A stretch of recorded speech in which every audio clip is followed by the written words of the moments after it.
തിരുവനന്തപുരത്ത് കോർപ്പറേഷനിൽ അങ്ങനെ ആദ്യമായിട്ട് BJPയുടെ ഭരണം. ഇന്ന് മേയറായിട്ട് VV രാജേഷ് സ്ഥാനം ഏറ്റെടുത്തിരിക്കുകയാണ്. ഡെപ്യൂട്ടി മേയറായിട്ട് ആശാനാഥ് സ്ഥാനമേറ്റിരിക്കുന്നു. പക്ഷേ തികച്ചും അപ്രതീക്ഷിതമായിട്ടുള്ള ഒരു പ്രഖ്യാപനമായിരുന്നു എന്ന കാര്യത്തിൽ സംശയമില്ല രാജേഷിന്റെ മേയർ സ്ഥാനം എന്ന് പറയുന്നത്. കാരണം അതുവരെയും പലതരത്തിൽ, അതായത് വാർത്തകളിൽ പോലും ഇടം പിടിച്ചിരുന്ന ഒരു പേരെന്ന് പറയുന്നത് ശ്രീലേഖയുടെ പേരായിരുന്നു എന്നുള്ളതാണ് യാഥാർത്ഥ്യം എന്ന് പറയുന്നത്. ഒന്നുകിൽ ശ്രീലേഖ അല്ലെങ്കിൽ ഈ പറയുന്ന തരത്തില് രാജേഷ് എന്നുള്ള രീതിയിലുണ്ടായിരുന്നു. പക്ഷെ അവസാന നിമിഷം ഒരു ട്വിസ്റ്റ് തന്നെയാണ് സംഭവിച്ചത്. കാരണം മാധ്യമങ്ങളുടെ പോലും പ്രഡിക്ഷൻ തെറ്റിക്കുന്ന തരത്തിലായിരുന്നു രാജേഷിന്റെ ഒരു വരവെന്ന് പറയുന്നത്. എന്നാൽ ഇതിനെല്ലാം ശേഷം ഇപ്പോൾ ഇന്ന് അധികാരമേറ്റതിന് ശേഷം വാർത്തകളിലൊക്കെ തന്നെ കണ്ട ഒരു കാര്യം തന്നെയാണ്, അതായത് ശ്രീലേഖയ്ക്ക് അതിർത്തിയുണ്ട് എന്ന് പറഞ്ഞുകൊണ്ടുള്ള വാർത്തകൾ ചില മാധ്യമങ്ങളെങ്കിലും ആ ഒരു തരത്തിൽ കൊടുക്കുന്നുണ്ട്. അതായത് ഈ പറയുന്ന തരത്തില് മേയറുടെ സത്യപ്രതിജ്ഞ കഴിഞ്ഞ് അത് കഴിഞ്ഞതിന് ശേഷം ഡെപ്യൂട്ടി മേയറുടെ സത്യപ്രതിജ്ഞയ്ക്ക് മുൻപേ തന്നെ, അതായത് ആശാനാഥ് സ്ഥാനമേൽക്കുന്നതിന് മുന്നേ തന്നെ, ആ സത്യപ്രതിജ്ഞ കഴിയുന്നതിന് മുന്നേ തന്നെ ശ്രീലേഖ അവിടെ നിന്ന് പോയി എന്നുള്ള തരത്തിലൊക്കെ തന്നെ വാർത്തകളൊക്കെ തന്നെ മാധ്യമങ്ങളിൽ കൊടുക്കുന്നതായിട്ട് കണ്ടു. അതായത് ഒന്നുകിൽ മേയർ സ്ഥാനം അല്ലെങ്കിൽ ഡെപ്യൂട്ടി മേയർ സ്ഥാനമെങ്കിലും ശ്രീലേഖയ്ക്ക് കിട്ടുമെന്നുള്ള തരത്തിലായിരുന്നു വാർത്തകളൊക്കെ തന്നെ പരന്നിരുന്നത്. പക്ഷെ അവസാന നിമിഷം മേയറുമില്ല, ഡെപ്യൂട്ടി മേയർ സ്ഥാനവുമില്ല എന്നുള്ള തരത്തിലേക്കായിരുന്നു കാര്യങ്ങളുടെ ഒരു പോക്കെന്ന് പറയുന്നത്. ഇതിൽ അതൃപ്തി കൊണ്ടാണ് ശ്രീലേഖ മാറി നിന്നത്, അല്ലെങ്കിൽ ചടങ്ങ് കഴിയുന്നതിന് മുന്നേ തന്നെ അവിടെ നിന്ന് മാറിയത് എന്നുള്ള തരത്തിൽ ചില മാധ്യമങ്ങളെങ്കിലും വാർത്തകൾ കൊടുക്കുന്നത്. നമുക്കറിയാം, കേരളത്തിലെ മാധ്യമങ്ങൾ എന്ന് പറയുന്നത് കുത്തിത്തിരിപ്പിന് ആശാന്മാരാണ് എന്ന കാര്യത്തിൽ യാതൊരു സംശയവുമില്ല. അവർ ഉള്ളതും പറയും, ഉള്ളതിനെക്കാട്ടിലും കൂടുതൽ ഇല്ലാത്തതും പറയും. അതിൽ തന്നെ ഇപ്പോഴത്തെ ഒരു ചർച്ചാ വിഷയം എന്ന് പറയുന്നത് ശ്രീലേഖ BJP വിടുമോ എന്നുള്ള തരത്തിലേക്ക് തന്നെയാണ് ചർച്ചകളുടെ ഒരു പോക്കെന്ന് പറയുന്നത്. അതായത് നമുക്കറിയാം നിലവിലത്തെ അവിടുത്തെ സീറ്റ് നില, അതായത് BJP സംബന്ധിച്ചിടത്തോളം വളരെ വലിയ തോതിലുള്ള ഒരു സീറ്റ് മുന്നേറ്റമാണ് അവിടെ നടത്തിയത്. 50 സീറ്റുകളാണ് BJPക്ക് നേടാൻ സാധിച്ചത്. ഒരു സീറ്റിന്റെ ഒരു കുറവായിരുന്നു, അതായത് ഭൂരിപക്ഷത്തിലെത്താനായിട്ട് 51-ലെത്താനായിട്ട്. പക്ഷേ അത് സ്വതന്ത്രന്റെ പിന്തുണയോട് കൂടി തന്നെ ആ ഒരു സീറ്റും നേടി ഭൂരിപക്ഷം ഉറപ്പിച്ചിട്ടാണ് BJP ഇപ്പോൾ അധികാരത്തിൽ എത്തിയിരിക്കുന്നത്. പക്ഷേ ശ്രീലേഖയുടെ അതിർത്തി അത് BJP വിട്ടുകൊണ്ട് കോൺഗ്രസിലേക്ക് ചാടുന്ന തരത്തിലോട്ട് കാര്യങ്ങൾ മാറുമോ എന്നുള്ള ചില അഭ്യൂഹങ്ങളൊക്കെ തന്നെ പരക്കുന്നുണ്ട്. അതായത് ഏത് വിധേനയും BJPയെ അധികാരത്തിൽ നിന്നും മാറ്റാൻ വേണ്ടിയിട്ട് LDFും UDFും ഒത്തുചേർന്നുകൊണ്ട് ഒരു ഇന്ത്യ സഖ്യമുണ്ടാക്കി അത് കേരളത്തിലും പ്രാവർത്തികമാക്കുന്ന തരത്തിൽ തലസ്ഥാനത്തും പ്രാവർത്തികമാക്കാനായിട്ട് അവർ പഠിച്ച പണി 18 നോക്കി.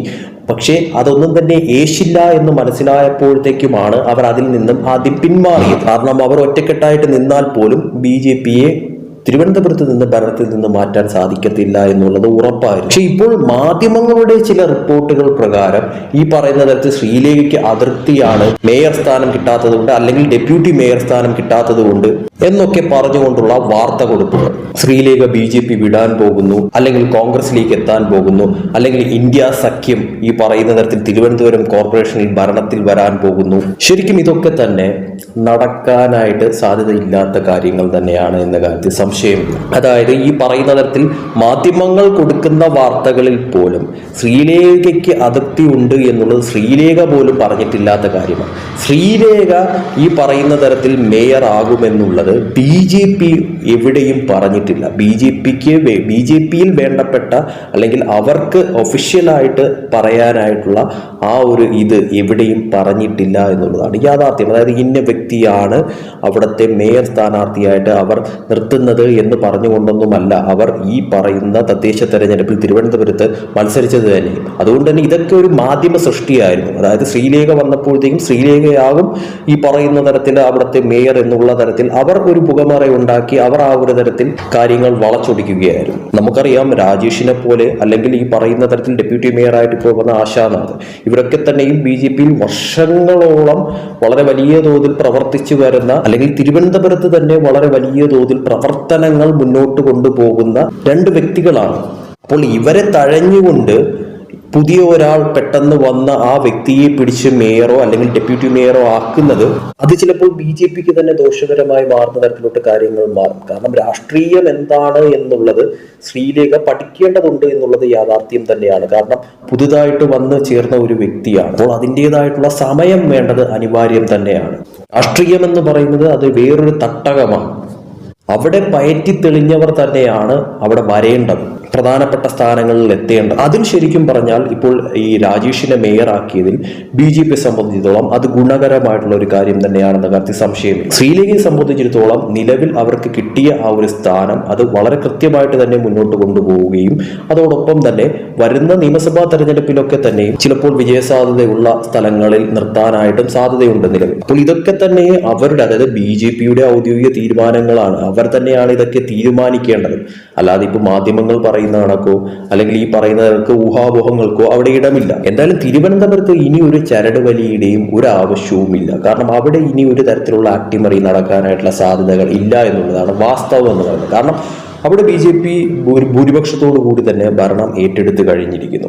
അവിടെ ഇനി ഒരു ഇന്ത്യ സഖ്യം അല്ലെങ്കിൽ ഈ പറയുന്ന തരത്തിൽ LDF UDF കൂട്ടുകെട്ട് അല്ലെങ്കിൽ ഈ പറയുന്ന തരത്തിൽ ശ്രീലേഖയുടെ അതൃപ്തി, ശ്രീലേഖ മറുകണ്ഠം ചാടുന്ന തരത്തിലോട്ട് കാര്യങ്ങൾ മാറുമോ, ഇതൊക്കെ തന്നെ ഒന്നുമല്ലാതാവുന്ന തരത്തിലോട്ട് കാര്യങ്ങൾ മാറിക്കഴിഞ്ഞിരിക്കുകയാണ്. അവിടെ ഇനിയുള്ള 5 കൊല്ലം തീർച്ചയായിട്ടും BJP ഭരണം തന്നെ ആയിരിക്കും എന്ന കാര്യത്തിൽ സംശയമില്ല. ആ ഭരണം അവർ ഏത് രീതിയിൽ എത്രത്തോളം മികച്ചതാക്കും എന്നുള്ളത് മാത്രമാണ് കാത്തിരുന്ന് കാണേണ്ടത്. കാരണം കയ്യിൽ കിട്ടിയ ഈ ഒരു അവസരം അത് പാഴാക്കാതെ നല്ല രീതിക്ക് മുന്നോട്ട് കൊണ്ടുപോയി കഴിഞ്ഞാൽ അത് BJP സംബന്ധിച്ചിടത്തോളം തലസ്ഥാന നഗരിയിൽ വളരെ വലിയ തോതിലുള്ള ഒരു നേട്ടമായി മാറുന്ന തരത്തിലോട്ട് കാര്യങ്ങൾ മാറും. എന്തായാലും അത്രത്തോളം ഭരണവിരുദ്ധ വികാരം LDFനെതിരെ ഉണ്ടായതുകൊണ്ട് തന്നെയാണ് BJPക്ക് ഇത്തവണ ഭരണം അവിടെ ലഭിച്ചത്.